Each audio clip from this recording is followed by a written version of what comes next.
మన దేశంలో వందల ఏళ్ల క్రితం నిర్మించిన దేవాలయాలు, గుహలు, బావులు, వాటి వెనుక ఎన్ని రహస్యాలు దాగి ఉన్నాయో మనకు తెలియదు.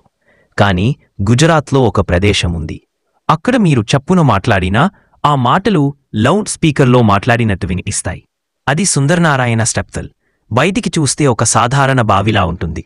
కాని లోపలికి దిగితే మీరు మాట్లాడిన ప్రతి మాట 3 రెట్లు గట్టిగా తిరిగి వినిపిస్తుంది. ఎటువంటి ఎలక్ట్రానిక్ పరికరం లేదు, మైక్ లేదు, స్పీకర్ లేదు, కానీ శబ్దం యాంప్లిఫై అవుతుంది. ఇది ఎలా సాధ్యమవుతుంది? ఇంత పాతకాలంలో ఎవరు ఇంత అద్భుతమైన సైన్స్ వాడారో ఊహించండి. ఈ బావి సుమారు 11వ శతాబ్దంలో నిర్మించబడిందని చెప్పుతారు. ఆ కాలంలో శబ్దం తరంగాల గురించి తెలుసుకోవడం కూడా కష్టం. కానీ ఈ నిర్మాణం మాత్రం శబ్దాన్ని యాంప్లిఫై చేస్తుంది. ప్రతిధ్వని కాదు, యాంప్లిఫికేషన్. శాస్త్రవేత్తలు పరీక్షలు చేశారు. వాళ్లు చెప్పారు, గోడల వక్రత, నీటి ఎత్తు, గాలి ప్రవాహం ఇవన్నీ కలిసినప్పుడు ఒక ప్రత్యేకమైన సౌండ్ టనల్ ఎఫెక్ట్ ఏర్పడుతుంది. కాని ఆ నిర్మాణం ఎలాగో ఇప్పటికీ ఎవరికీ పూర్తిగా అర్థం కాలేదు. స్థానికులు చెబుతారు, ఇది దేవుడి బావి.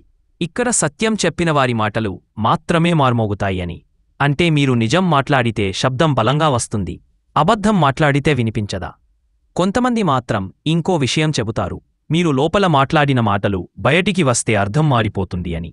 అంటే ఎకో కాదు, మాటల మీనింగ్ అని మారిపోతుంది. ఇది విని మీరు నమ్మలేకపోవచ్చు, కాని ఈ బావిలోకి వెళ్లిన చాలామంది ఇది నిజమని చెబుతున్నారు. ఇంత పాత కాలంలో ఇలా అకూస్టిక్స్లో అంత పర్ఫెక్ట్ కన్స్ట్రక్షన్ ఎలా సాధ్యమైందో ఎవరికీ తెలియదు. ఇది మన పూర్వీకుల సైన్స్కి ఒక సాక్ష్యం లాంటిది. ఈ బావి దగ్గర నేటికి ఎవరు విస్పర్ చేసినా పక్కనే ఉన్నవాళ్లకి స్పష్టంగా వినిపిస్తుంది. ఇది ఏన్షియెంట్ సౌండ్ ఇంజనీరింగ్లో ఒక లైవ్ ఎగ్జాంపుల్. ఇప్పుడు మీరు ఆలోచించండి, ఇది సాధారణ సైన్స్నా లేక మన పూర్వీకుల దివ్య జ్ఞానమా? మీ అభిప్రాయం కామెంట్స్లో చెప్పండి. మరిన్ని ఇలాంటివి రహస్యకథల కోసం ఛానల్ని సబ్స్క్రైబ్ చేయండి. తర్వాతి వీడియోలో కలుద్దాం మరో ఆశ్చర్యకరమైన